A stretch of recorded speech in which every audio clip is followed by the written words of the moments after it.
Welcome to Paranormal Almanac with your host, Kurt Sandvik.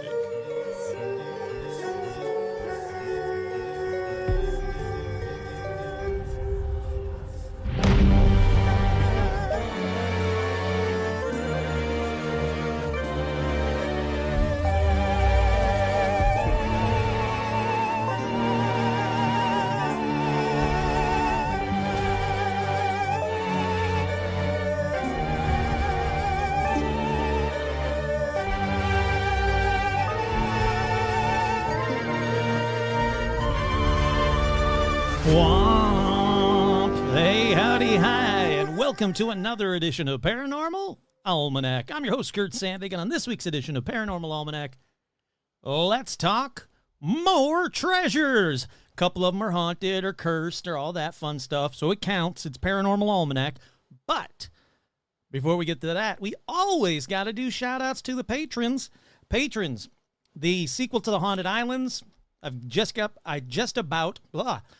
about have that outline done, as well as the sequel to tonight's episode. I have an outline just about done for the patrons as well. So my hope is I get a little extra free time here, coming up soon, knock on wood, nothing bad, but get a little bit extra free time and I can do both of those episodes for the patrons by the end of this month. That's my plan. But let's shout out those patrons. The first patron shout out goes out to A Curious Hedgehog. I like you know what? I love A Curious Hedgehog almost as much as I like Sonic the Hedgehog. Man, when that game came out, blew my mind. It's all I could do was play Sega Genesis. Didn't care about girls for a little bit. That's how crazy that game was to me. Shout outs going out to Diana, Mr. J. Now, I would like to think that Mr. J is a Harley Quinn reference to the Joker, but, let me know if I'm right or wrong. George, Andrew, Debbie, Corey, GC, Tracy, Newt MacGyver, get MacGyver on it, Be Melty. You know what? I am being melty right now. It is hot as crap in my house right now. It's bad. In fact, you know what? Give me 2 seconds. I need to talk amongst yourselves. I need to open up the back door and get some air into this. Not like that. Come on, pervs. But I need to get some air into this house. Hold on 1 second. See? I told you that'd be quick. Shout-outs to Avril, Loch Ness, not a monster, Stacy, Leviathan, The Wicked One, Ilsed, Brian, Heather G's, Jeffrey B., Johnny the Pommy, hey, howdy, hi, JT, I'm glad you got your shirt, the one that you won. That's right.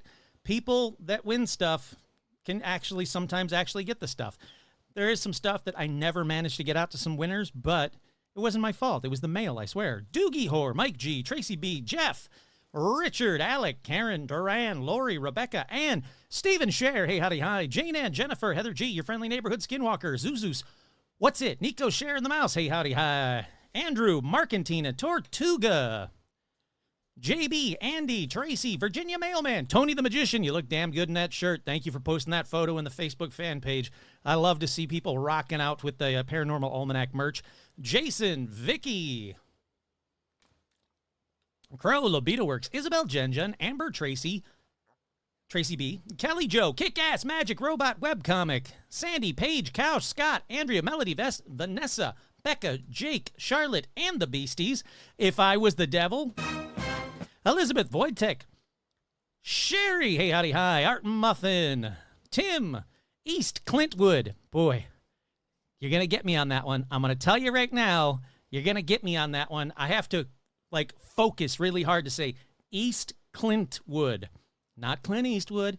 Alexandra, George, Zozo the Demon, Hayden, Cindy, Ashley, Robin, Will, Lauren, Russell, Isabel, Audra, Dorian, Cindy, Paula, Jerry, Jeff T, hey, howdy, hi, buddy, Joe, Lawrence, Melissa, the Lawrence Strawn, howdy, and a hey, howdy, hi, Veronica, Autumn, Carolyn, and Ashley, Todd, Jamie, and Elijah Hendrickson, Dan, Laura Pitts, and the one, the only, the Gamer Fan. With a couple of special shout-outs going out to Joe Teague and to my boy Stitch. Thank you all for the well wishes on my dad. I really appreciate that. He's still not home yet, but, knock on whatever this fake particle board IKEA desk is made out of. Knock on wood, he will be home soon. All righty. With that, there's a lot to get to in this episode. Yeah, let's get right into paranormal news. We're going to mix it up a little bit. We'll go right into paranormal news here.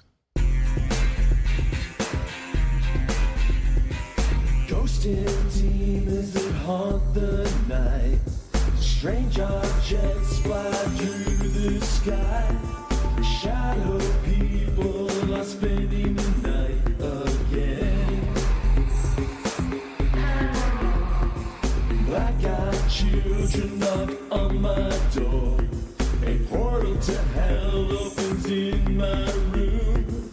Time travel man says the world is changing soon. Don't fucking shoot Bigfoot. Sing along.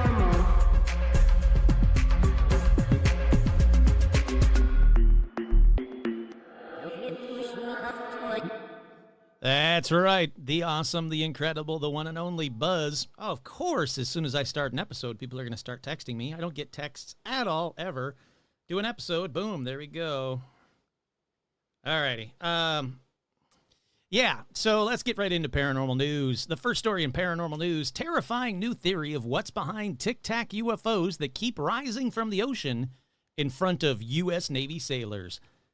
Y'all know about these, the Tic Tacs. Y'all know all about all that fun stuff and who saw them and when they came to light. But the 2023 release was supported by a new military witness, an active duty U.S. Navy Combat Information Center operator who claims to have seen the object rise from the ocean with his own eyes.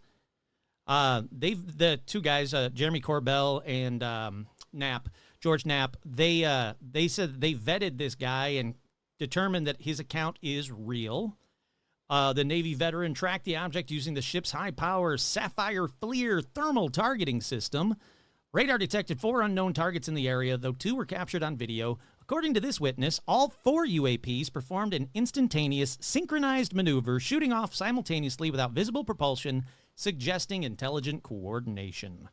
It's becoming a working theory among people close to this that there's an underwater base or installation off the California coast. There's the speculation from the sailors themselves, according to Corbell. He believes that the 2004 and 2023 cases may point to an ongoing interaction with a concealed presence beneath the ocean, one that remains unacknowledged by authorities. Well, yeah, no, that theory's been out there for a damn long time. You know, Catalina, hold on. Go ahead, Rum, you can get down. Good girl, love you. Catalina is the area between mainland California and Catalina has long been known to be like a underwater UFO or USO superhighway. So, yeah. It's not surprising. Let's see. Let me go on. That's about the same stuff. Yeah, the rest of it is all the old theories. But yeah, so they're saying that there is a base under there. I've been saying that for a long time, as have a lot of ufologists. So yeah, doesn't surprise me. Alrighty, up next, paranormal news. The quaint UK market town where UFO sightings and a mysterious death haunt locals. That's right, the small market town of Todmorden in the Pennines has become infamous in recent years for the number of UFO sightings that have been reported in the area. I'm sure I didn't get either of those names right. Don't care. Tucked away in the Pennines lies the quaint market town of Todmorden, once a thriving hub for the cotton industry during the Industrial Revolution, but it is now a hotspot for unexplained UFO phenomena. It all began back in 1980 when a rather macabre incident, the body of coal miner Zygmunt Adamski from Tingley turned up in a coal pile. Now, if you don't know about this story, I actually talked about it on a previous episode. It was one of the main stories on that episode. It is an insane UFO abduction story. So I'm going to skip ahead. You guys you don't get it for free. You go back and listen to the full episode. But that's when everybody started to say, what's going on in this town? And then just a half year on, Godfrey encountered the inexplicable. While investigating reports of stray cattle on a Todmorden estate, the now ex-officer witnessed an enigmatic, bright light in the skies that he likened to a rotating diamond-shaped object. Let's see, we're going to cut ahead. We're going to bouncing through this story. In the years that follow these events, Godfrey claims he was compelled to resign from the police force. He's since penned a self-published book detailing his alien encounters. But UFO sightings in the area have persisted. And 40 years later, Local resident Vicky Dinsdale says that she too has spotted this UFO, that same spinning diamond UFO, just a few months after the former police officer. And they're still being spotted there to this day. Oh, wait, hold on. To this day. So, yeah, I guess it's a good town to see UFOs. I don't know what the haunting part of it was, but whatever. Alrighty, up next, Paranormal News. Been wanting to watch this video. There's shocking UFO footage showing something coming out of the water. Watch! I would love to watch. The United States Navy captured stunning UFO footage of a UFO coming out of the water. Let's see, where is the footage? That's the Tic Tac footage. Where's the footage of it coming out of the water? Apparently it's this one. Let's try it. Whoa, it's loud. Jeebus. Wait, why is it loud?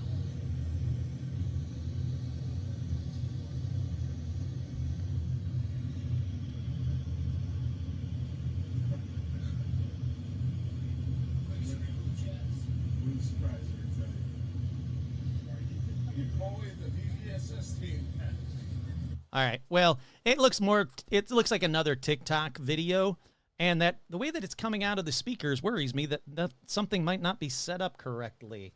And I don't know why. So what we're going to do is we're going to test something real quick. We're going to go over to the Paranormal Almanac. Oh, come on. Calm yourself. Yeah, something's not set up right. I don't know why that's happening. But let me test the speakers real quick because I don't want it to be funky sounding. So let's talk about the pyramids. No, it's not coming out of the right speakers.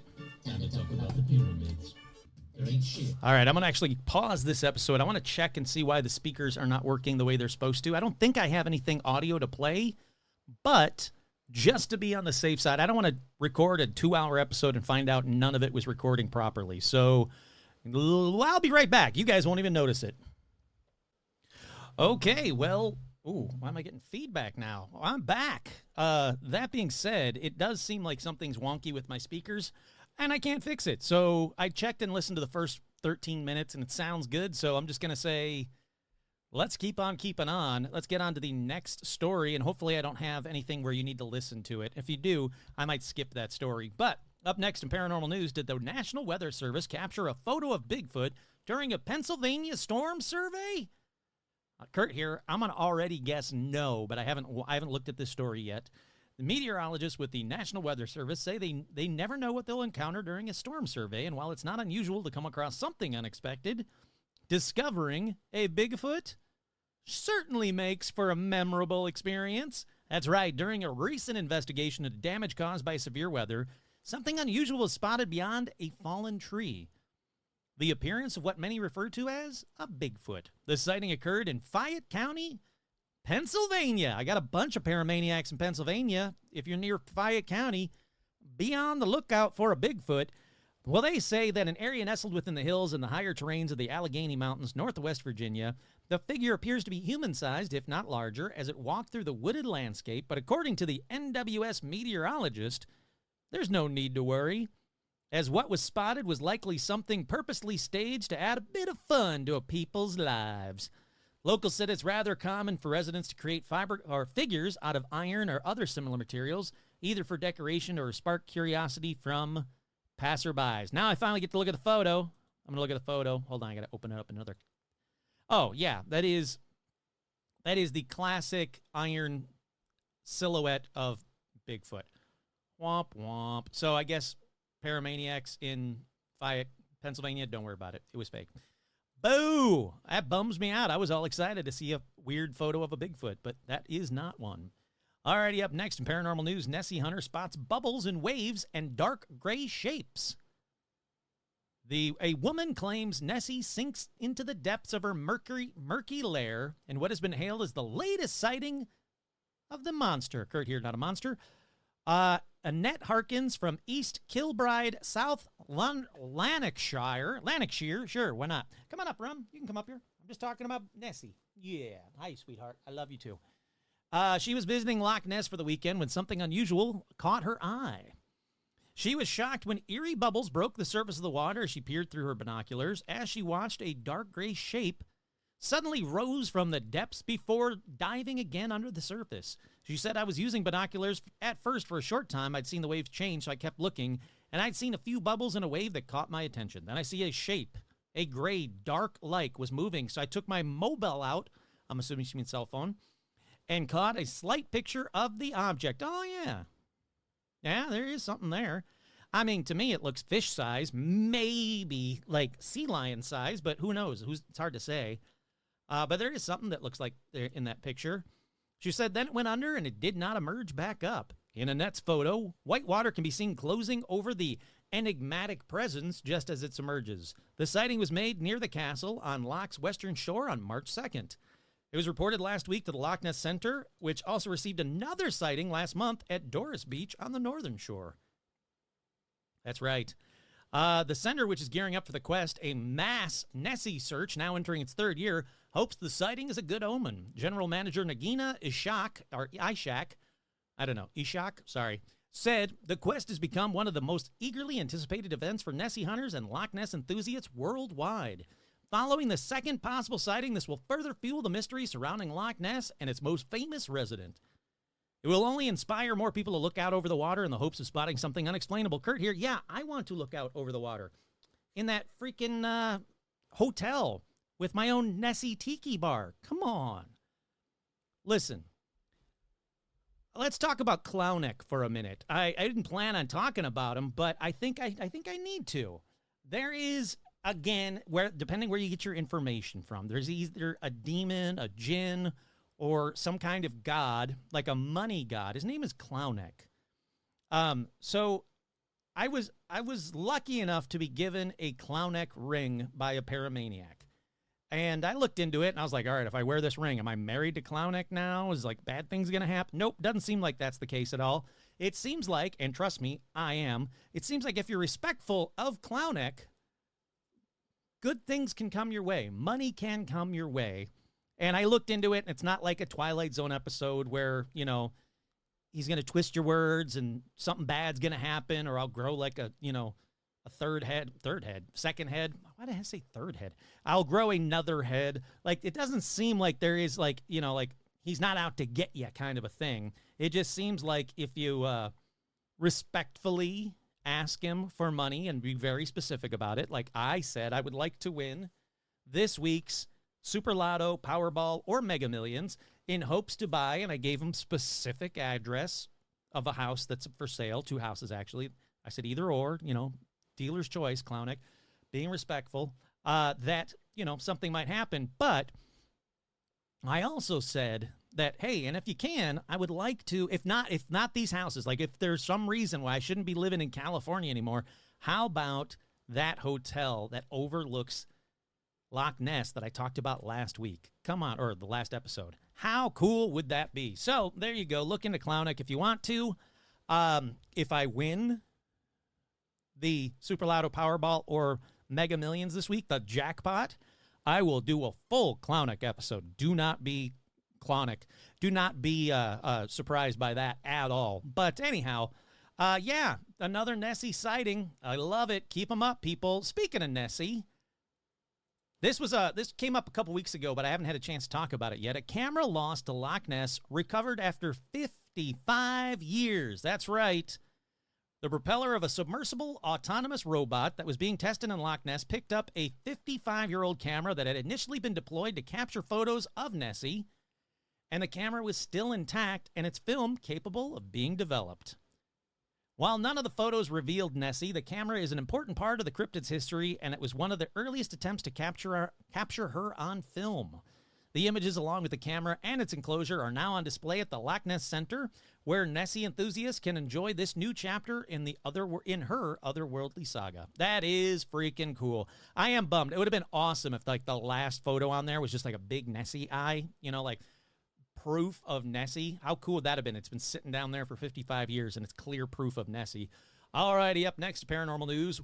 Sizable disc-shaped UFO filmed over Edmonton? That's right, a Canadian woman said that she took video of a rather sizable disc-shaped UFO spotted hovering over the city of Edmonton. I have not watched this yet, so I want to watch it now. If there's audio, it might not come through. I apologize, but we'll see what happens.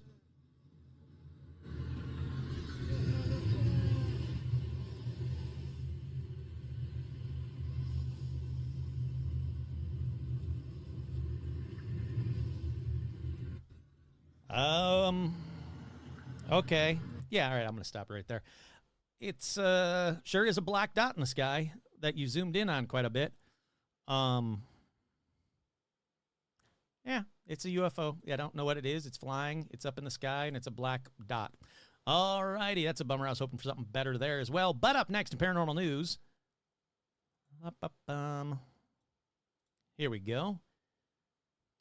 Iraq arrests 48 for witchcraft and sorcery and crackdown on fraud and human trafficking. What a bizarre headline. That's right. Iraq's Interior Ministry announced on Tuesday the arrest of 48 individuals, both men and women, across several provinces for engaging in witchcraft and sorcery in a campaign that saw the direct backing of the Supreme Judicial Council. That's bizarre. The campaign targeted locations in Baghdad and other provinces where witchcraft and sorcery were practiced in Baghdad and in other provinces. Those arrested were involved in human trafficking, exploiting victims through fraudulent and deceptive means, practicing sorcery while claiming to offer spiritual healing or solutions to family problems. Oof. The operation was conducted with the direct support of Iraq's Supreme Judicial Council, which emphasized the importance of combating these dangerous phenomena as they intersect with human trafficking crimes and pose a direct threat to social peace, ethical values, and the rule of law. Yeah, you know what? There are a lot of psychics out there, not just in Iraq, everywhere in the world, that do prey on susceptible people. I'll put it that way. So maybe it's just that. That's what they mean. And if so, yeah, go get them. Don't be a dick. Don't take advantage of people. If you're a psychic, help people. Don't take advantage. Alrighty, that about does it for paranormal news. Before we get to the break and then start the episode, merch. All of it is on sale. That's right. There is a new store. TeePublic is no more for some strange reason. This is still TeePublic. They just rebranded it. I don't know why. I got a bunch of emails about it. Didn't understand any of them. But head on over to paranormal-almanac.dashery. That's DASHERY.com. Paranormal-almanac.dashery.com. And you're going to find that the shirts are no longer $23 and $24. No, the shirts are $16. All of them, $16 all the time. When they told me, like, hey, you know what? You're going to have to switch over to Dashery. Please tell your fans. I was like, Dashery sucks. There's no sales. The shirts are too expensive. I don't want my fans to pay $23 to $29 for a shirt. And they said, oh, no, it's cool. And they helped me through marking down so I could mark down. I said, I want them all $16. And they're like, you won't make as much money. I'm like, I don't care. I want them $16. I want it to be affordable if a fan wants to buy, a paramaniac wants to buy some merch. And there are a shit ton of styles if you've never been there, including some 300th episode shirts that styles that I just dropped just recently. But there are 8 full pages of shirts, of merch. It's not just shirts. You can get them on mugs and stickers and all that kind of fun stuff. But I'm leaving up. I was going to take down the majority of them and only leave up like a handful of styles. And I was like, nah, screw that. I like these styles. So go through, and there's going to be more coming up. There's going to be a lot of limited edition 300th episode shirts, just like I did with the 200th episode, where I'm going to put them up for like, I don't know, like a month or two. I'll gauge interest basically, and then I'll take them down, and that's it. You'll never see those again. Those people that have those 200th shirts, that's it. You're the only ones that'll ever have them. And there's some fun new styles, I got to say. I had some fun a weekend, I don't know, like 3 or 4 weekends ago. I had some fun making a ton of shirts, so a ton of styles. So hopefully you can find something you like. Head on over, once again, to paranormal-almanac.dashery.com. All righty, let's take a quick break, and we'll get right on into this episode.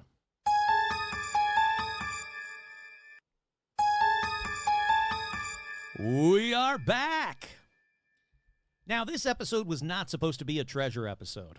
I know, I get it. The treasure episodes aren't for everybody, but they do bring a lot of new people over to Paranormal Almanac, and some of them stayed. So I'll call it a win, but at the request of the only paramaniac that has actually searched for a treasure that I've mentioned on this show using clues that I think I've figured out, She asked, that's Tracy, by the way, she asked, hey, when's the next treasure episode going to be? And I went, oh, I was already working on it. Don't get me wrong. I was working on it for the 300th episode. But I was like, you know what?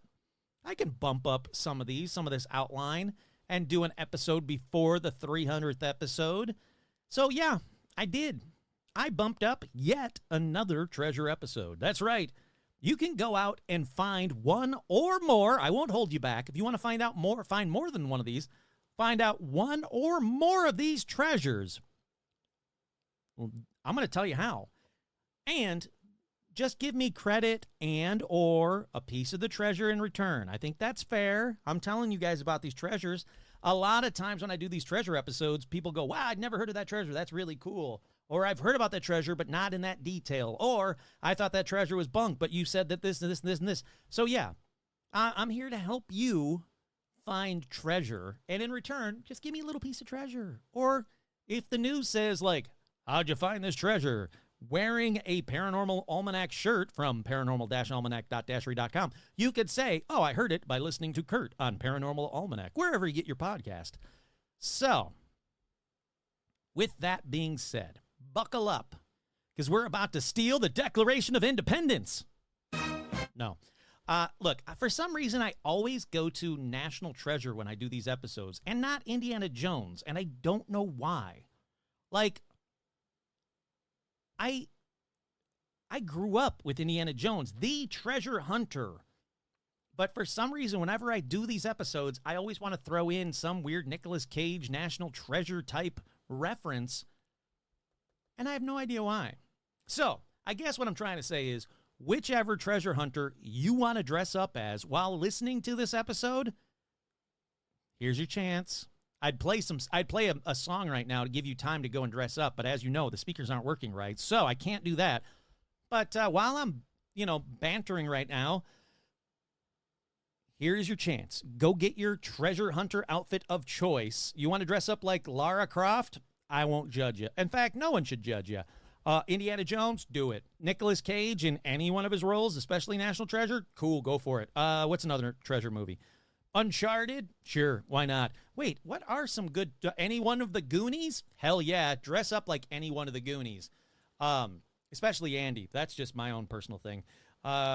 Best treasure movies ever. All right, let's see. Now, here talked about Raiders of the Lost Ark. Already talked about Uncharted. Already talked about National Treasure. Already talked about Lara Croft. Oh, Brother, Where Art Thou is a treasure hunting movie? Is it? I don't think of that when I think of treasure hunting movies. Romancing the Stone. Yeah, dress up like Joan Wilder. Is that her name? Or whatever Michael Douglas's character's name was. The Lost City. All right. Scavenger Hunt. Never heard of it.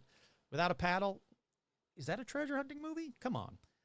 Some of these I don't agree with that are treasure hunting movies. There's the Goonies. City Slickers. Sure, why not? Dress up like Billy Crystal or Jack Palance. I don't care. What I'm trying to say is I've given you enough time. So hopefully you're now back in front of whatever device you're listening to this on, and let's talk some treasures that are known to still be out there and waiting to be found.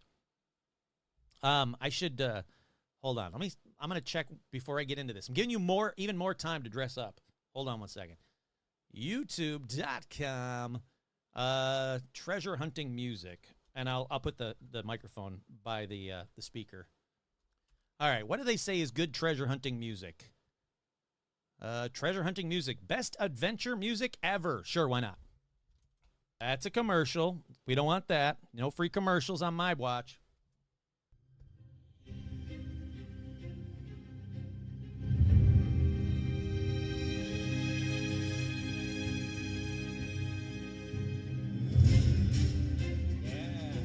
Yeah, this is getting me in the mood.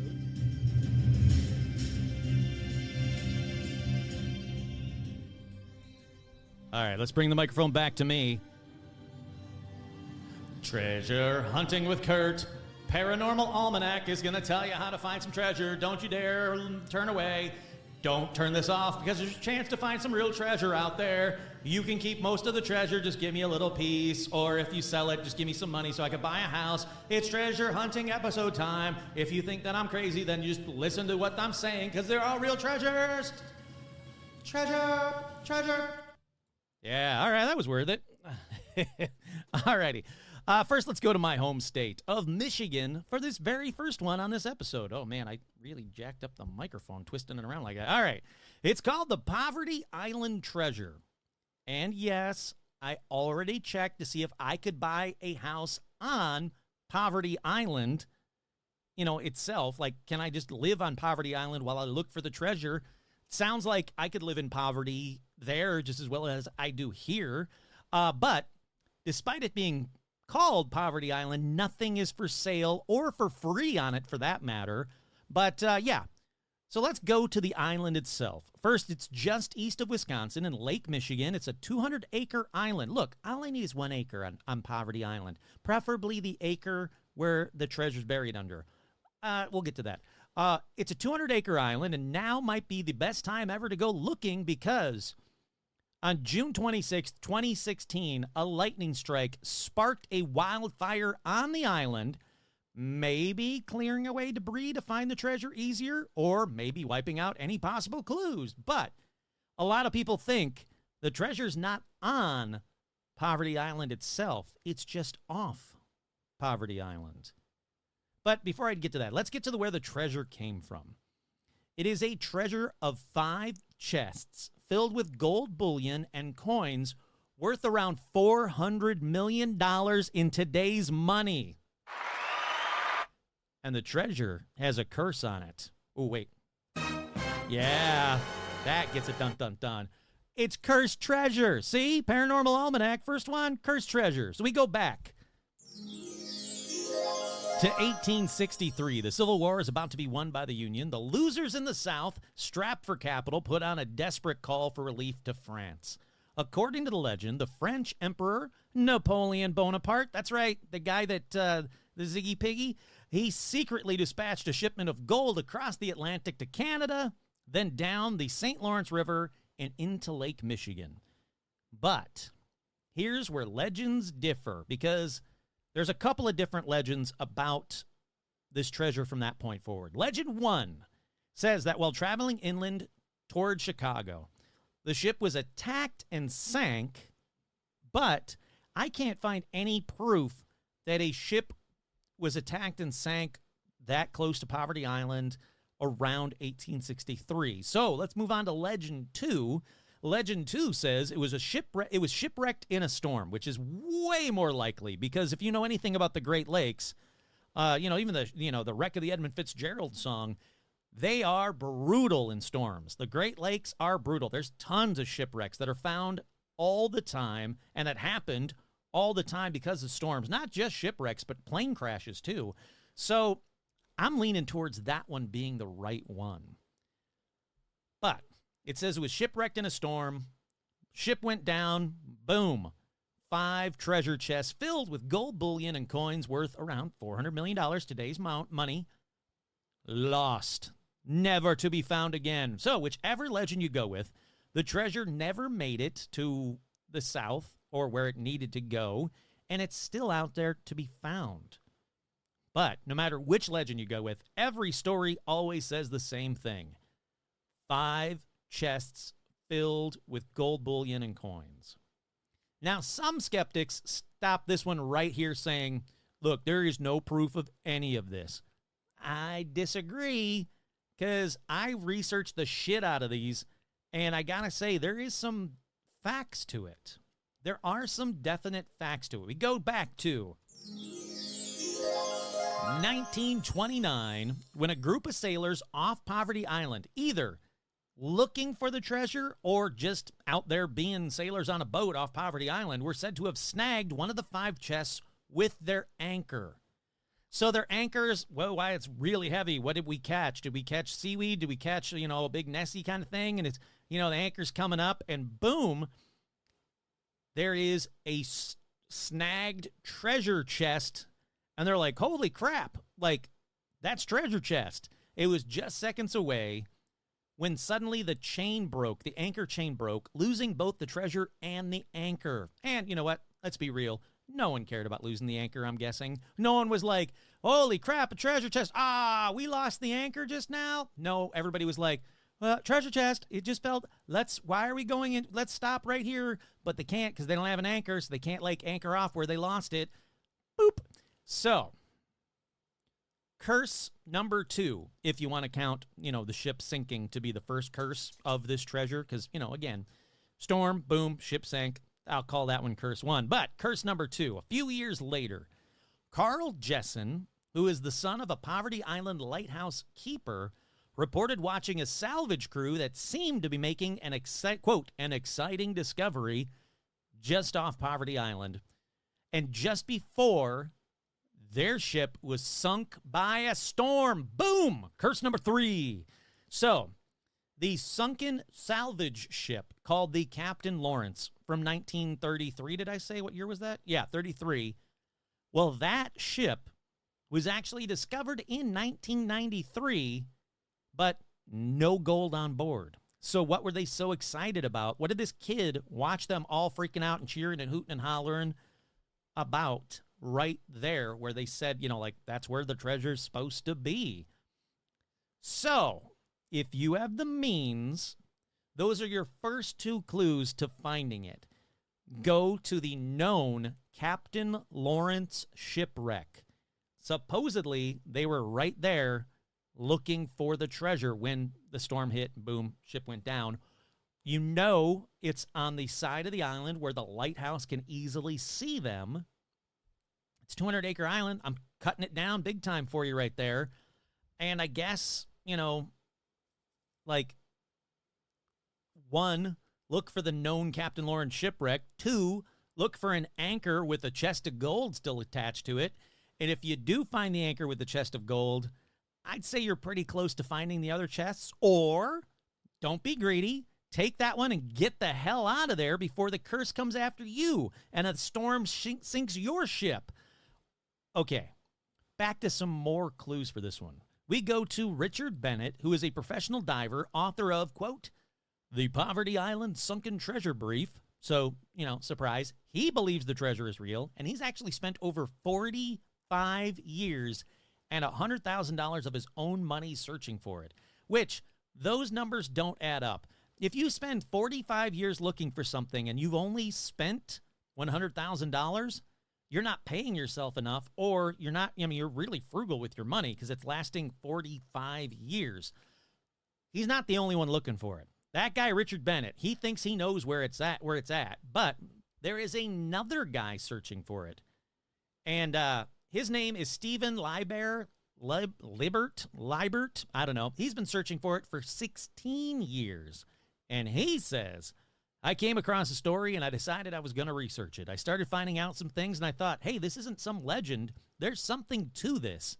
Now that the state realizes there may be $400 million in gold down there, they're not about to let it go. And that's true because he's actually fighting with the state of Michigan to say, look, if I find this treasure, I get to keep it, right? Or at least some of it, right? And the state's going, no, it's ours. That's Michigan treasure. You can't have Michigan treasure. Over the years, I'm going to call him Libert. Libert's crew have salvaged the anchor from a known shipwreck from 1933. That's right, the Captain Lawrence. And other bits of, quote, flotsam, including a propeller blade, sheared off when it wedged into the offshore boulders in the storm that sank the Captain Lawrence. So he knows where the Captain Lawrence is. And he's confident that that shipwreck holds the key to finding the lost treasure. He says this wreck has a story to tell, and I'm not going to let the state of Michigan tell it. I'm going to tell it. He goes on to say, can you imagine what a thrill it is to take a legend like this, a mystery like this, and solve it? It's like Indiana Jones. There you go. There he is. That's right. He's talking. He didn't say it's like Nicolas Cage. Then there's the lure of the gold. I found the Captain Lawrence, and it holds a vital clue to where the gold is. I know that when I salvage the Captain Lawrence, I'm going to find the chests. Alrighty, so sounds like these guys have a damn good idea where the gold is, but again, he spent 45 years and only $100,000. Do the math. I'm not going to do that math for you, but if you divide 100,000 by 45, I'm going to say it's not going to cost you much to go out there for a weekend and, search the lake. It's a great lake. I'm not going to lie to you. It's a great lake, but still, All you got to do is you got to find Poverty Island, and if you can't find that, well, just go back home. It's a known place. It's on a map. Google can get you there. But go to Poverty Island, go around until you see the lighthouse. Make sure you don't crash. Don't get sucked under the water. When you see the lighthouse, you're in the right area. Start searching for some gold. You know, or how about this? Sink their ships and blame it on the curse if you have to. You know, wait till see where they're going, and you're going, oh, they're going to search right there. Boom. Then you sink their ships, blame it on the curse. You know exactly where the treasure is at that point. Boom, you got yourself some treasure. That's Kurt's treasure hunting tip number 1 on this episode for you. All righty, so that's the first one in this episode, the first Michigan one. There are many Michigan treasures, and I mean that. There are a ton of Michigan treasures. Come on up here, sweetheart. Hi, beautiful. How's my girl? There are a ton of Michigan treasures, but instead of making this an entire Michigan episode, I figured let's go to my current home state of California for these next few, and by few, I mean a lot. First, we go to San Francisco to Mount Diablo, which in English means have sex with the devil from behind. This is where Dr. John Marsh, sometimes referred to as California's first American doctor, Kurt here, I can only assume after Dr. Quinn, but this is where Dr. John Marsh used to bury his money for safekeeping. You're going to find out in a lot of these next few stories, and a lot of the stories about treasure hunting, it all starts with they used to bury their money for safekeeping. Then something bad happened to them, and the money has never been found. Yeah, that's a very common one, but I don't want to jump ahead too much here. Dr. John Marsh used to bury his money for safekeeping, that is, until he was murdered in 1856 on his way home from Martinez. Legends say it was $40,000 worth of gold coins. Why? I don't know. Who told them that this guy that is dead buried $40,000? That's a specific amount. $40,000 worth of gold coins in his yard, basically. Was it told to them by a squirrel? How do they know this exact figure? But anyhow, his money, which is said to be vast, so, you know, he's a doctor, he's got some cash. Well, that money's never been found. And his house is unfortunately now on state-owned land. But I told you, I researched these for you. I researched this one on a treasure hunters forum, which I can only imagine is a bunch of old white guys with gray beards like me, but 90% of them seeming to never leave the house to go look for the treasure. But boy, do they have time to research the shit out of these treasures. Anyhow, one of these guys from this treasure hunting forum said, I live about 10 minutes from the Marsh house, and it is not accessible. There was also an adobe house that Dr. Marsh originally lived in and stayed at until his stone house was built. The stone house is on a ranch and is fenced. They did recently find the adobe remains of his original house. After Dr. Marsh was murdered, his son looked extensively for his father's gold coins, but reportedly that he could never find them. His original property holdings were so vast that even if you had access, you could spend the rest of your life metal detecting the area and not cover the entire area of land he owned. I do believe that if the gold is still there, it would make sense that it would be within the site of the house, but again, who knows? There's also a small lake and pond near his house, maybe there. And then the next guy in the forum says, well, hey, I've got an old map of the ranch, and it shows the layout of the houses and the outbuildings. So, if you need a map, I got you covered, but it does sound like from everybody on these treasure hunting forums, you're going to have a hard time metal detecting in this area because it is all state-owned land, and they, you know, it's like a park, basically. But, you know, if you can figure out how. And look, I've been thinking about this. There's got to be some way to, you know, the little circle thing at the end of a metal detector that you sweep across the ground that actually detects the metal. There's got to be a way to put that on, like, the tip of your shoe, and then you run the, you know, like a cord up your pants to, like, and then through your jacket down to your wrist like you're like a watch kind of a thing. And then you have a little metal detector thing there, and you just walk. And then if you go beep, you step back and you boop again.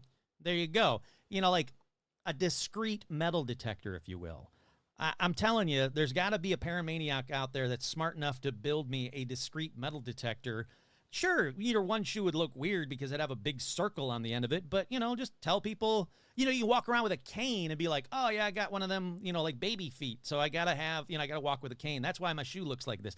I don't know. I'm just spitballing here, but there's got to be a way we can do this so we can start walking around finding these treasures in places we're not allowed to look for treasures, what I'm saying. All right, anyhow, next, let's go to Vallejo Junction and the California Mining District treasure. First, let me read you an article about this treasure that was written in 2017. Oh, where's my link to the Oh, no, I can't. I don't have the link to it. Hold on. I got to find my link to the California Mining District treasure. Uh-oh. I know I can find it. Don't worry. I can find it. No, I can't. Well, crap. Boy, that's not cool. Somehow I lost in my outline the link to the article because, I'm not a smart man is what I'm saying. Hold on. Aha, I found it. Buried treasure in Vallejo? At the peak of World War II, nearly 50,000 people worked at a busy Mare Island Naval Shipyard. To accommodate all these wartime workers, the federal government built numerous defense housing projects throughout the city of Vallejo. But the Times-Herald reported there's a treasure hunt on for lost buried gold pieces at Chabot Terrace. It all started when four 10-year-old boys, residents of the community, uncovered 3 gold pieces of the $10 denomination. Now, others in the community are scratching their heads about the excavation for the new athletic field in the hope that additional gold will be found. Francis Kephart was the first to find treasure, a $10 gold piece dated 1853. Then Norm Chambers and William Parker found a coin dated 1881. A third $10 gold piece was recovered by a fourth boy whose name has not been obtained.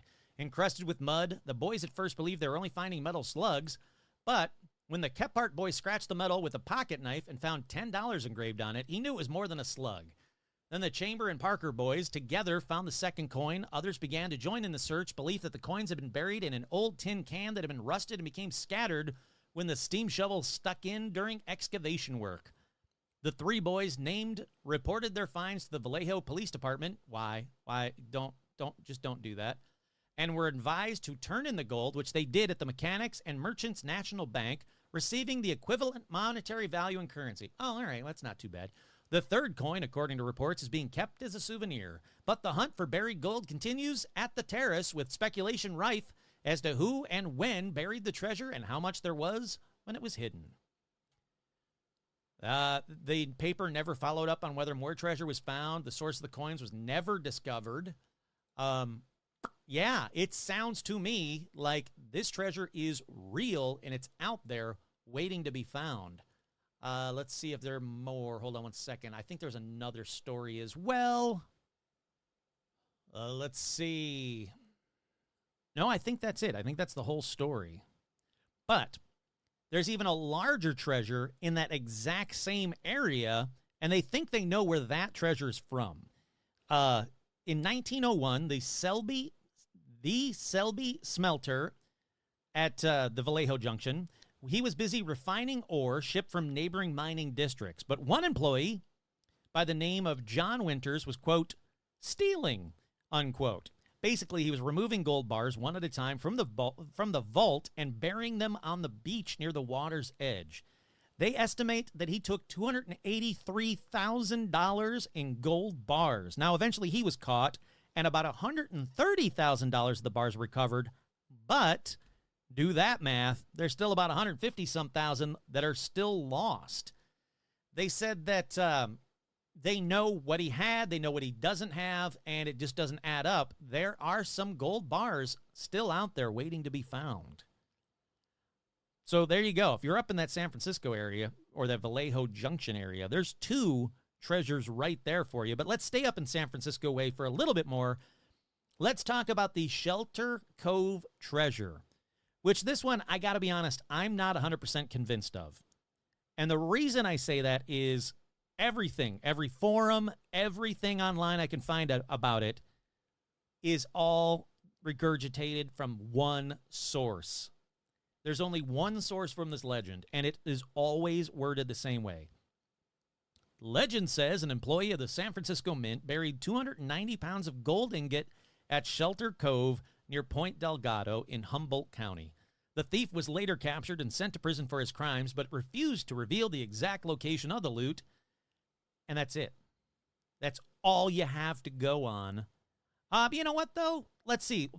There's got to be some, if this one is real, and again, I don't think it is because that's all there is to it, but there's some points, there's some landmarks to go on. All you have to do is, how big could a beach in Northern California be? So what you do is you start at Shelter Cove, because they gave us that point, and you just start metal detecting the beaches of Northern California.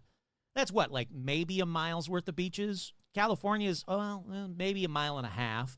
Look, I know it's not a lot to go on. I don't even know it's real, but I'm sure you'll find it in no time if you just start metal detecting from Shelter Cove and start working your way down. And if you hit Tijuana, you went too far, and go back up. That's all I'm saying. All righty, next up is the Walter Scott treasure. And this one sucked because it was very hard to keep track of when I was doing the research for this one. Why, you might say? Well, because there are two Walter Scotts. One, a known con artist nicknamed Death Valley Scotty that posed as a gold prospector in Death Valley. He's like all telling other people like, hey, I'm a gold prospector. I know of this amazing vein of gold. Give me your money, and I'll go get that gold for us. And they're like, yeah, all right, here's all our money. This guy, Death Valley Scotty, is in his name. Must know what he's talking about. He was all bluffing. He was bullshitting. But he stole $200,000 in gold coins and buried them. Now, this guy was real. His con was known.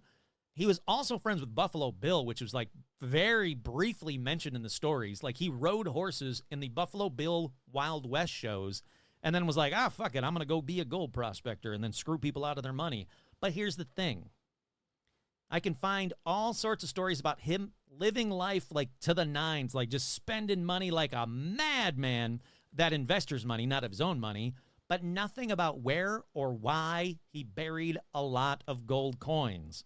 So I know he's real. I know he existed. He was definitely in the Buffalo Bill Wild West show. He stole $200,000 worth of gold coins, but I don't know where people are getting that he buried them and it's never been found. But like I said, there's two Walter Scotts, because then there's the other Walter Scott that muddied up my waters trying to do research about old Death Valley Scotty there.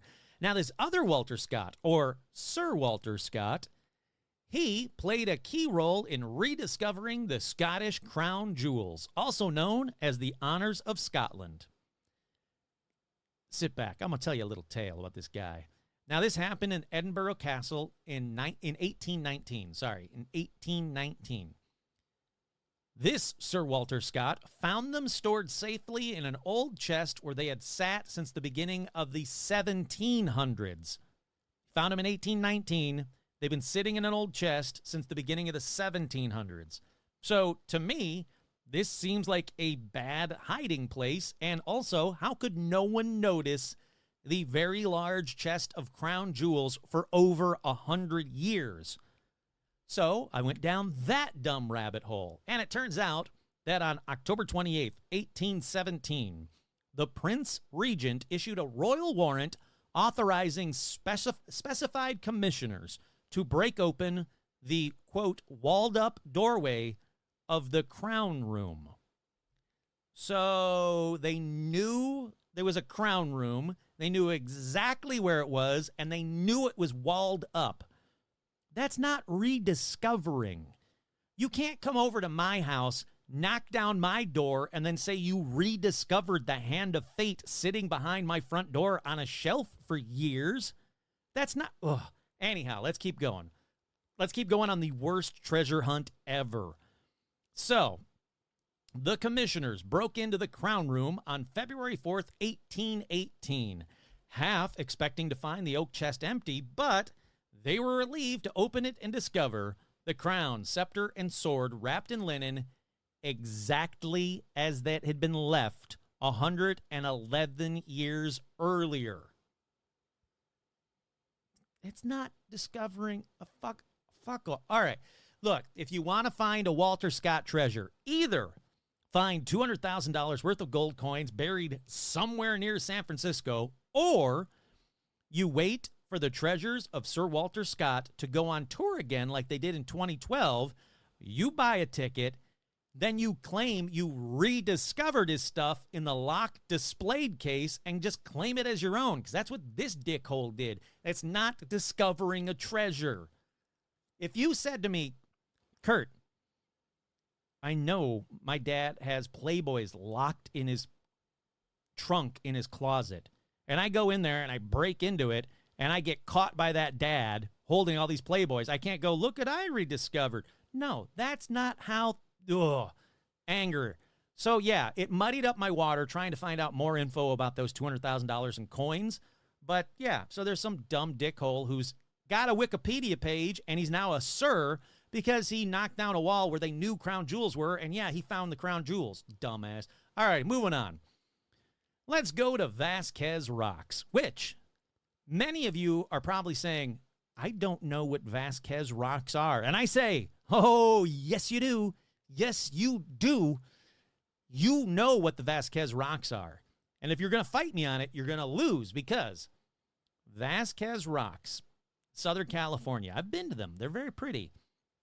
They've been seen in shit tons of movies and TV shows. I could spend the next 30 minutes just naming shows and movies it's been in, but I'm just going to do a few of them, like Star Trek numerous times throughout movies and TV shows, Blazing Saddles, Westworld, Planet of the Apes, Army of Darkness, Austin Powers, Short Circuit, Jay and Silent Bob Strikes Back, Twilight Zone, Mighty Morphin Power Rangers, Galaxy Quest, The A-Team, 24, $6 Million Man, Bionic Woman, Charmed, Monk, Friends.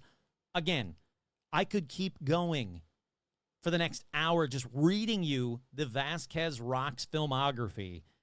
Have you ever seen a jagged rock pointing to the right coming out of the desert on a TV show or movie? That's the Vasquez Rocks. Watch Galaxy Quest, Vasquez Rocks. You know, look, there's only one rock. That scene, Vasquez Rocks. Look, I bet money that anytime you see jagged rocks pointing to the right coming out of the desert, it's going to be the Vasquez Rocks. But why am I so busily talking about the Vasquez Rocks? Well, for that, we have to go back to 1848, when the gold rush bandit named Tiburcio Vasquez. Tiburcio Vasquez? Sure, whatever, he's dead, doesn't matter. He had some serious banditing fun because he stole 500 pounds of silver from a U.S. senator from Nevada and reportedly hid it somewhere within Vasquez Rocks before he was captured and hanged. Again, anytime I say, you want to know how this came to be? It's going to be, there's a guy, he's got some treasure or his own money, he buries it, something bad happens to him, he dies, boom, treasure's lost. Every time. So, many people throughout the years have tried to find the treasure, but in doing so, they also fucked up Vasquez Rocks until it was made illegal to dig there.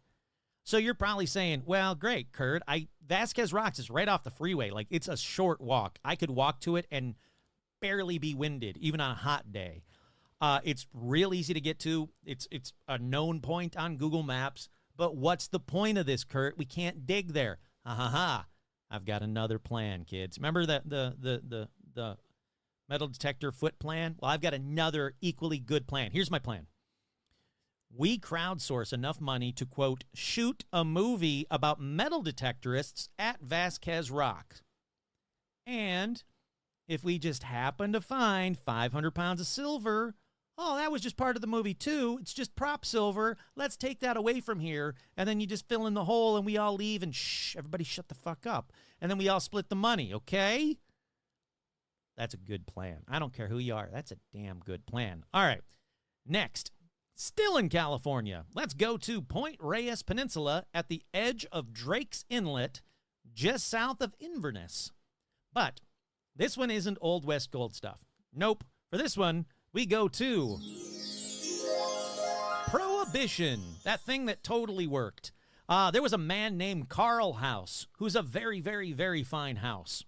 or he was a German whiskey smuggler. Well, Karl Haus was doing a shit ton of money during Prohibition era being a whiskey smuggler. Like, he did really well for himself. He buried approximately $500,000 in gold-backed currency somewhere between Inverness and the Old Heims Ranch. But, again, it should be absolutely no shock to you at all. He was shot and killed, and his buried treasure has never been found. That's all I have to go on. I looked and looked and looked for the Karl Haus, very, very, very fine house treasure. Can't find out any information, but we do know it's somewhere between Inverness and the Old Heims Ranch. I'm sure it's a big area, but if we all get together and, like, you know, form a line where we're like arm's length away from each other and we all start searching, we're bound to find it. All right, this next one, I'm going to be honest with you. This next one is only on the episode because of this guy's name. It's the Holden Dick Treasure, which I think all of us can relate to that treasure in one way or another. The Holden Dick Treasure. I don't care if you're male or female, straight or gay, somewhere along the way you've been holding dick and found some treasure. Or maybe not, and if so, good on you. But anyhow, let's get to the Holden Dick, everyone. Y'all ready for some Holden Dick? Okay. Holden Dick was a member of the Pitt River tribe who started his gold prospecting career by hijacking a gold shipment and killing 2 of the guards, 2 of the 3. Now, that's a dick move. But not to be a complete dick, he did let a 3rd guard and the wagon driver go. Holden Dick then took the wagon, drove to the South Warner Mountains, and hid the gold. From that point on, whenever he would visit Susanville, California, he would trade gold ore for supplies and tell everyone about the Holden Dick Mine. You got to believe that everybody in Susanville was like, stop saying Holden Dick. Anyhow, it was the biggest dick mine ever until the 3rd guard and that wagon driver finally found out about some dick in Susanville, and yep, he was arrested for the gruesome murder of Samuel Shaw, convicted and sentenced to death. Story isn't over quite yet, though, because as he waited in jail, vigilantes broke him out and beat that dick relentlessly. Just beating and beating on that dick. Okay, even I'm kind of getting bored with the dick jokes, but they beat him. He never told them the location of the gold, so they hanged him. But seriously, please, someone find the Holden Dick Treasure so I can talk about it again on a future episode, or maybe make a few Holden Dick shirts. If you want a Holden Dick shirt, let me know. It'll be up on Dashery. What was it? Paranormal-almanac.dashery.com. I can make some Holden Dick. All right. This next one is a very quick one. But the best place to find treasure in California, from the weeks and weeks and weeks of research I did, is basically go to any cave in San Luis Obispo. That's right. Just pick any random cave, start looking for treasure. Because there are shit tons of stories out there about treasure being kept in the caves throughout San Luis Obispo for all sorts of reasons. Gold rush, pirates, you name it. People are just bumping into each other while burying treasures in caves based on how many stories and legends there are. From everything I can find, your best bet are caves near Avila Beach, where random gold rushy treasure type stuff keeps either washing up or being found sticking out of the sand. So, if you happen to live in or around San Luis Obispo, find some fucking caves, because there's shit tons of treasure. Like, seriously, page after page of, like, I could have just done a San Luis Obispo cave treasure episode and had at least 2 hours worth of talking. There's how many of those there are. So there you go. That's your best bet. But this next one has another paranormal connection. Remember that first one that was cursed? Well, here's your next one, because depending where you get your info, this next one is either cursed, or it's haunted, or it's both. Yeah. It's the Peter Lassen Treasure in Tehama County. Tehama? I don't know. I don't even know where Tehama County is. Let's find out together, shall we? Give me 1 second to find out. Where is Tehama County? Tehama County, California is up by Redding, California. Let's go back out here by the Red Bluff Mendocino National Forest. which is north of San Francisco. So we're going way up to the tippy top of California for this next one. It's the Peter Lassen treasure. So Peter shows up in this area in 1840. Now he secures a 26,000-acre land grant. So he comes in with some money right off the bat. 2 years later, he builds Rancho Los Bosquejo. Yeah, that's right. Rancho Los Bosquejo. It means the ranch of the wooden places, basically. 5 years later, in 1845, boom, he's got this ranch. Normal life, boring stuff that I don't care about happens. He's building up a town there. Boom, gold's discovered at Sutter's Mill in Coloma nearby, and his workers and most of the settlers of his town abandon him for the gold life. More crap happens I don't care about, so we're going to skip ahead up to he gets murdered in 1859 while traveling to Virginia City, Nevada to prospect for silver. But if you've been paying attention to this episode at all, you will know what's next. That's right. He had buried thousands of dollars in gold near his home on the Rancho Los Bosquejo, whatever, the ranch of the wooden places. Well, he hid his gold coins in iron pots surrounding his property. The buried coins are thought to be in the Deer Creek Canyon near Vina, California, or somewhere along the Lassen Trail, which follows Deer Creek. And it seems like there's proof to this story. Because about 20 years after Lassen's death, there was a miner named Ob Leininger. Hey, I know somebody with the last name Leininger. I wonder if he's related to Obi here. Obi found a gold-flecked ledge of gold in the exact same area. And he's like, oh, my God, I'm going to strike it rich with this gold mine that I just basically, gold field is what they called it, that I just basically found. So it turns out this is the exact same gold field that a lot of people think Lassen got rich off of. So he's like, I got to go get some supplies and come back, and I'm going to mine this till I'm dead, basically. So he marks the spot by burying his pick in the trunk of a nearby tree. When he returned, though, however, nope, couldn't find the tree with the pick, even though he searched the area for years. That's got to be frustrating, because some other idiot was like walking by and was like, whoa, free pick in a tree? I'll take this free pick in the tree. And he just walks off with his pick, not knowing that he just walked by the biggest gold field in the area. Now, the location of the ore was said to be between the mouth of Calf Creek and the Potato Patch Campground of the U.S. Forest Service, which is just beyond Deer Creek. Also, Kurt here, I want a Potato Patch Campground shirt. I got to look for one of those, or maybe make one of my own.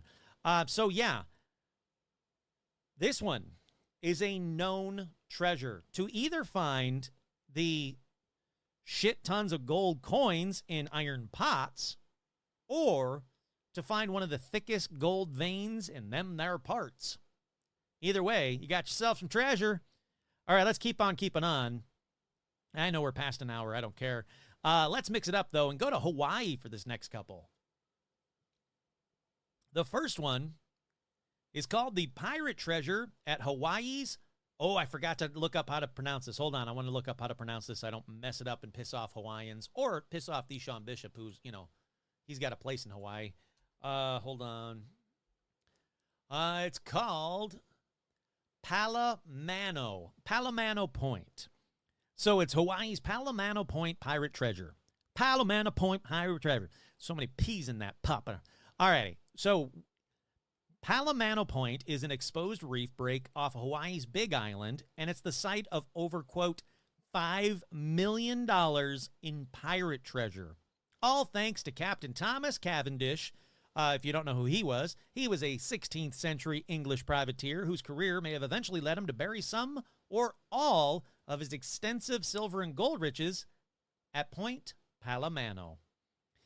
Now, even though a shit ton of people have searched this one, and I mean that, there's a lot of people that are searching for it probably right now as we speak. Neither the treasure or the shipwreck or anything as of today has been found. So, is it really there? I don't know, but a lot of people think it is. There's a lot of people that are like real treasure hunters that are going, it's real, We know roughly the point. It's a very rocky point. It's a very scary area, but we think it is true. And there you go. If you happen to be living in Hawaii on the Big Island, go there, be safe. But, maybe you find $5 million in private treasure. All righty, for this next one, let's stay in Hawaii. Let's talk about King Kamehameha's burial chamber. If you don't know who King Kamehameha is, in 1810, King Kamehameha was the first king to bring all of the islands of Hawaii under his control. Now, the king died in 1819 and was supposedly, he didn't bury a bunch of coins and then die. No. This is the only one. This is the exception to the rule. He died in 1819 and was supposedly buried with millions of dollars worth of gold and jewels. But here's the deal. Even though he's like the big king, the one that brought all the islands together, no one knows exactly where he was buried. And his burial chamber is protected by a kahu, which means a protector or guardian. So, yeah, maybe you don't want to fuck with the Hawaiian protector, but if you do, there are various locations that have been proposed, including Kalako, Maku'ula, and a cave in Lau Valley on Maui. But the exact spot is still unknown, but based on a ton of people that spend a ton of time researching King Kamehameha online, the location that is most likely is the Royal Palace of Moku'ula in Maui. That is the residence of King Kamehameha III from 1837 to 1845, and the site of a royal burial ground. So that royal burial ground is known, it's there, it's real, but according to legend, King Kamehameha may lie under Moku'ulu in the grotto of a half-dragon, half-woman named Kiha Wahine. So that might be where he's at. Or he's in a cave in Maui's Lau Valley where many other great Hawaiian chiefs were interred. Still, Hawaiian custom dictates that his bones go undisturbed in order to protect his power. Historically speaking, I will say, there are some accounts written about his burial that say he was buried at Kalako, Kaloko. And then there's a proverb in Hawaii that says the morning star alone knows where Kamehameha's bones are guarded. Again, I got to say it. Nothing bad has ever happened by pissing off an ancient Hawaiian god or gods. So someone disturb his remains for me, please. But if you find like a small tiki necklace, do not send that Brady Bunch shit to me. I know what happens if I put that necklace on. I ain't going to do it. So you got to tell me, if you send me a cool tiki necklace, you got to be like, it's a cool tiki necklace, right? But I did find it while disturbing Kamehameha's bones, and one of the kahus are probably going to kill you, Kurt. So just be honest with me. All righty. Those are your two in Hawaii. So if you're in Hawaii for a vacation and you think you can get away for a minute and you want to disturb some king's bones, there you go. All righty. From that, let's go on over to Oregon to what sounds a hell of a lot like the plot to Goonies to me. This story is about a Spanish ship that sunk off the Oregon coast in 1705 that left behind gold and other hidden treasures. You can find it by going through more and more outrageous booby traps, but remember, down here, it's our time. It's our time down here. That's all over the second we ride up Troy's bucket. You guys remember how creepy Troy was in the car in the movie The Goonies? That was a quote from The Goonies, by the way, if you didn't get that. But remember how creepy Troy was in the car with the little, rear view mirror, and he kept like trying to see up Andy's skirt? F that guy is what I'm saying. But back to the treasure. Alrighty. Is there any evidence to this treasure? Oh, yeah. There is a lot. There have been two possible Spanish ships that sunk off the Oregon coast that they think relate to this treasure. The Santo Cristo de Burgos, that was a Manila galleon, is believed to have sunk off the Oregon coast in 1693, not in 1705. That ship disappeared after leaving Manila bound for Acapulco, according to researchers, and it sank off the coast of Oregon. I don't know why it would, if it's going from Manila for Acapulco, why is it going past Oregon? All right, whatever. But it's called the Beeswax Wreck. And the reason it's called that, it was discovered in 2013, filled with Chinese porcelain and beeswax blocks, which people have found washing up all the time for the past 200 years. That's right. You can find blocks of 200-year-old shipwreck treasure beeswax on the beaches in Oregon.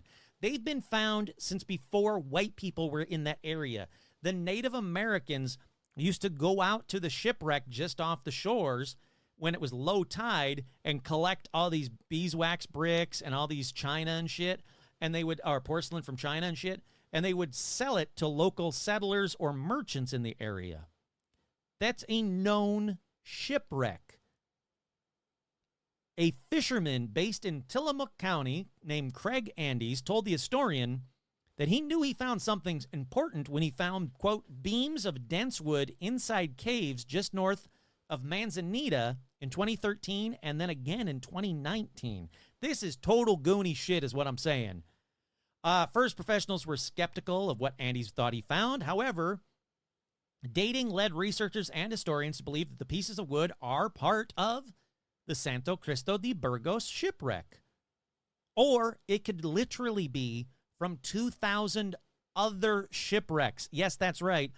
More than 2,000 ships are said to have been lost in what is known as the Graveyard of the Pacific, which stretches from Tillamook Bay to Cape Scott at the northwestern tip of Vancouver Island. 300 of those ships wrecked off the coast of Oregon. So go be a Goonie is what I'm saying. You go out there and be a Goonie.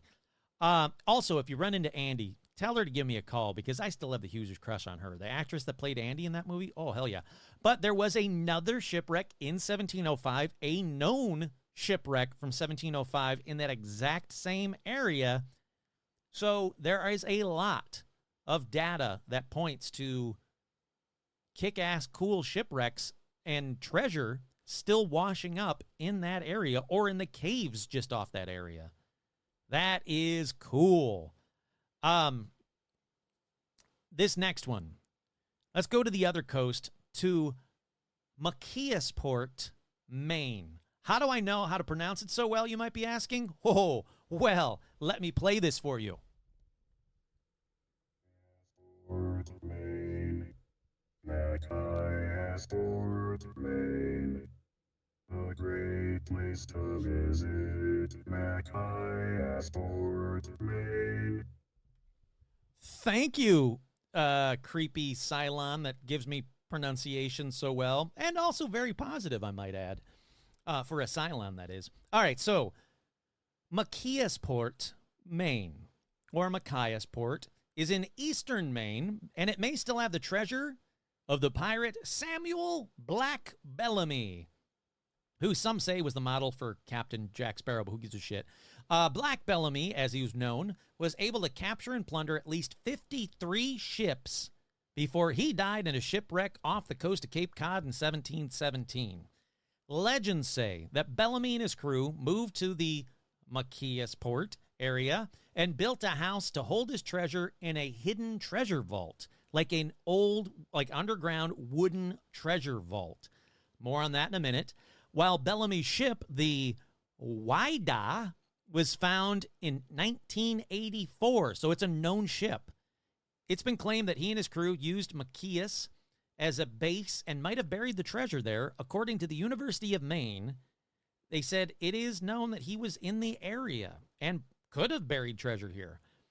McKeesport resident Maria LaBarbera relates, she says, when we purchased the property at Renshaw Point around 2012, I started doing some research to learn more about the area. Imagine my surprise when I hit on several articles detailing pirate captain Black Sam Bellamy's alleged plans to build a retirement community for pirates and bury his treasure somewhere in the immediate land around our home. From what I've heard from talking to people who grew up in the area, it seems that many of the local children over the decades have spent many a time here trying to find that treasure. To this day, we occasionally have pirate fans and treasure hunters who wander onto our property, taking photos and knocking on our door to ask what we know about buried treasure and offer their own theories, and even an occasional treasure map about where exactly they think the loot is.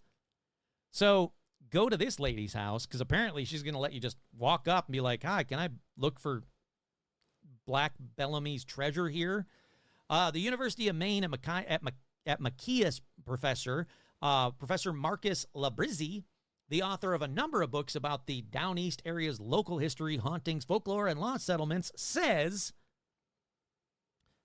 locals attribute Pothead across from Renshaw Point on the Machias River in Machiasport as the legendary location of Bellamy's encampment down here. He says he notes that historical reference for Bellamy's encampment in Machiasport came from a book published in 1724 called A General History of the Robberies and Murders of the Most Notorious Pirates by Captain Charles Johnson, or The General History of Pirates. He says, it's been a while since I read that source, but I seem to remember that its reference for the pirate colony corresponded to the geographical location handed down in local lore. It is also a place that is easily defensible, and a tiny island offshore Pothead was called Money Island, perhaps as reference to Bellamy's treasure. And I've talked about Money Island on a previous treasure hunting episode. So, the treasure is supposedly buried in a deep underground wooden vault, much like Oak Island. And if watching that show for many years has taught me anything, is that we can just buy a plot of land in Machiasport, dig a shit ton of holes, only find pieces of wood, and the History Channel will fund it for years and we'll be rich. So, what is that, my fourth plan for this I'm giving you guys so much. I'm giving you where treasure's at and amazing, brilliant money-making schemes here. Alrighty, let's head over to Poland for this next one. I wanted to make this international, so let's go to Poland for this next one. It's called the Royal Casket, and it was made in 1800 by a Polish noblewoman named Isabella Czartoryska. Isabella Czartoryska. Sure, why not? She's dead. It doesn't matter. The large wooden box contains 73 precious relics that had once belonged to members of the Polish monarchy. I'm not going to go through the entire list. It's a lot of cool-ass shit. Gold watches, chains, silver rosaries, ivory boxes, silver cutlery, but tons of cool stuff. It's treasure is what I'm saying. It's precious treasure. Cut to the outbreak of World War II. The casket was transported to the town of Sieniawa in southeastern Poland, where it was hidden in a bricked-up repository. But unlike that other one where that guy just knocked down the wall because he knew where it was, this one has never been seen since, probably for a good reason. There are a lot of stories that a German mill owner in that exact town who knew about this bricked-up repository gave its location to the Nazis like a dickhole. But the dickhead Nazis who did seize several collections from that name that I can't pronounce, Czartoryski, whatever, museum, where the casket was walled up, they did seize a lot of the collections in that museum. Some of the items that were lost were eventually recovered, and there's a new museum in that same hard-to-pronounce name. But the royal casket and the valuables in it have never been seen to this day, while a lot of that stuff was recovered. Nothing from inside the royal casket has ever been seen. And it's very fuzzy to a lot of experts who say that that's odd that we found a lot of that treasure. It's been found over the past 60 years or whatever, but not one item from the royal casket. That leads them to believe maybe the royal casket is still out there waiting to be found. Maybe it's a different wall. Look, someone go to that freaking museum and just start knocking down walls, because someone get Walter Scott or whatever the hell his name was to start knocking down some walls, or if your name's Walter Scott, that'd be really cool. Look, that's the better way of doing it. If you are named Walter Scott or know someone who's named Walter Scott, can you please go to this freaking museum in southeast Poland, start knocking down walls until you find the royal casket? So now there's a third Walter Scott who's either lost treasure or found just random treasure where they knew it was supposed to be. That's the way to do it. Find me a Walter Scott. I'll give him a free Paranormal Almanac shirt if he can find the royal casket from Poland. Deal? All right. Whew. All right, let's keep on going. I'm almost done. Don't worry. Let's go to the Old Ozark Treasure Cave. That's right. We're moving back to America. There is an old Spanish treasure cave in the northwest corner of Arkansas. It's believed to hold hidden treasures buried by the Spanish conquistadors fleeing from Native Americans a long-ass time ago. And there's proof it may be real because artifacts from that time period, such as helmets, armor, and weapons, have all been found in the same area in these treasure caves. And you know what? This one's real easy for you. There is a cave that is actually called the Old Spanish Treasure Cave. It has a Wikipedia. Let me read to you from the Wikipedia. Old Spanish Treasure Cave. It's located on Highway 59 between Sulphur Springs and Gravette, Arkansas, in the northwest corner of the state. It's been a popular tourist attraction since at least 1908. It's open to the public with guided tours and other activities such as panning for treasure and finding fossils. Let's move on to the legends and fables about hidden gold and silver, often attribute to Hernando de Soto's vicious search for gold, go back to the at least early 1700s. In the early 1700s, Don Carlos Lavilla was one of the Spaniards looking for El Dorado, the lost city of gold. He was in the Ozarks prospecting near Sulphur Springs for gold and silver because the area has lead and zinc outcroppings, which sometimes mean other valuable metals are nearby, when he saw the tracks of a black bear. So he follows the tracks to the mouth of the cave. Legend says he fought the bear, drew a map of the cave tunnels on sheepskin and directions for finding the cave again, and returned to Spain. Why? No idea. Let's keep going here. Many years later, his heirs returned to the cave and work a vein of ore. They smelted the ore and hid bullion worth $3 million, or $102 million in 2024 numbers, in the cave instead of taking it back to Spain. Then we cut to 1900. Another of Lavilla's descendants returned with the map to take the hidden bullion. He discovered that some citizens of Benton County were digging around looking for the bullion for themselves, and even though his map of the caves was found to be accurate, the bullion wasn't found. Bum, bum, bum. Look, there are a shit ton of stuff. In 1720, bandits robbed churches in Mexico of their gold statues, bars of gold bullion, blah, blah, blah. Looking to hide their loot, they made their way to the Ozark regions of Arkansas, pardon me, where a blizzard forced them to find shelter in, you guessed it, this cave. They hid the gold in the back of the cave. Native Americans discovered the outlaws that were camping in the cave, killed them in a battle, but didn't find the gold. Cut to 1900. George Dunbar and an unnamed Spaniard came to Arkansas. The Spaniard had maps showing the location of the cave and its hidden treasure. Dunbar and other workers explored the cavern, installed a railway to remove dirt as they dug. Even though he searched to the day he died, didn't find any of the gold. Cut to W.W. Knight. He hired another crew of workers, also dug the cave in search of the gold, finally giving up in 1918. Whew. Doesn't end there. It just keeps on keeping on.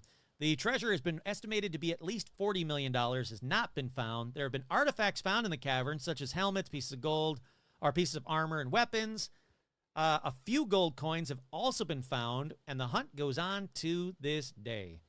The cave has never been fully explored, and new territories are charted every year.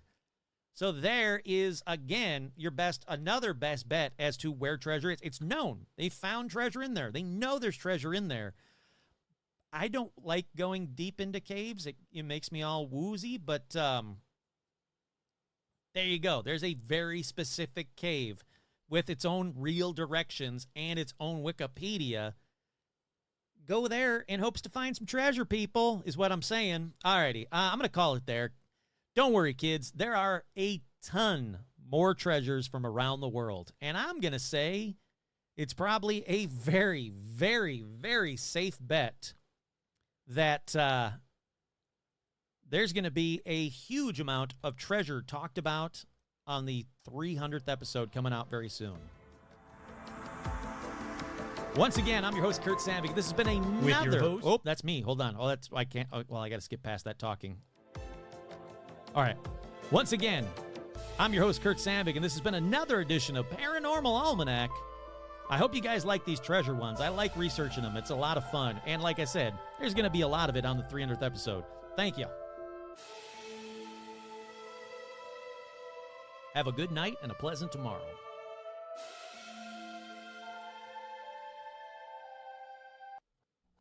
Man,